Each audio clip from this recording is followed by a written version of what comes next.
ദുരിതാശ്വാസ ക്യാമ്പുകളിൽ കഴിയുന്നവർക്ക് എത്രയും പെട്ടെന്ന് താൽക്കാലിക വാസകേന്ദ്രങ്ങൾ ഒരുക്കാനാണ് സർക്കാർ ശ്രമിക്കുന്നത്. ഇതിന്റെ ഭാഗമായി മന്ത്രിതല ഉപസമിതി ഒഴിഞ്ഞുകിടക്കുന്ന സർക്കാർ ക്വാർട്ടേഴ്സുകൾ പരിശോധിച്ചു. കൽപ്പറ്റയിലെ പൊതുമരാമത്ത് വകുപ്പ് ക്വാർട്ടേഴ്സുകളാണ് ആദ്യം പരിശോധിച്ചത്.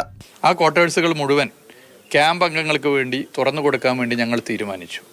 അതിനു പുറമെ മറ്റു വകുപ്പുകളുടെ ക്വാർട്ടേഴ്സ് അടക്കം 64ഓളം ക്വാർട്ടേഴ്സ് ഞങ്ങൾ ഈ തീരുമാനം 2 ദിവസം മുമ്പ് എടുത്തപ്പോൾ യുദ്ധകാല അടിസ്ഥാനത്തിൽ ഇതിൻ്റെ റിപ്പയർ വർക്കും വൃത്തിയാക്കലും മറ്റും നടത്തണമെന്ന് നിശ്ചയിച്ചു.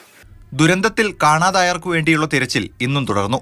നാളെ പ്രദേശവാസികളെ ഉൾക്കൊള്ളിച്ച് ജനകീയ തിരച്ചിൽ നടത്താനാണ് തീരുമാനം. 8 മണിക്ക് ആരംഭിക്കുന്ന ജനകീയ തെരച്ചിലിൽ എല്ലാവർക്കും പങ്കെടുക്കാം. എൻ്റെ ബന്ധു ഇവിടെയുണ്ട് എന്ന് തോന്നുന്ന ആർക്കും അത് പറഞ്ഞാൽ അവിടെ തെരഞ്ഞു നോക്കാവുന്ന വിധം ജനകീയമായൊരു തെരച്ചിൽ നാളെ നമ്മുടെ ഈ ദുരന്ത നിവാരണ പരിപാടികളുടെ ഒരു പ്രധാനപ്പെട്ട മോഡലാണ്. ദുരന്തഭൂമിയിൽ നിന്ന് കണ്ടെത്തിയ തിരിച്ചറിയാത്ത മൃതദേഹങ്ങളുടെയും ശരീരാവശിഷ്ടങ്ങളുടെയും സംസ്കാരം ഇന്നും നടന്നു. പുത്തുമലയിൽ സർവമത പ്രാർത്ഥനയ്ക്ക് ശേഷമായിരുന്നു സംസ്കാര ചടങ്ങുകൾ.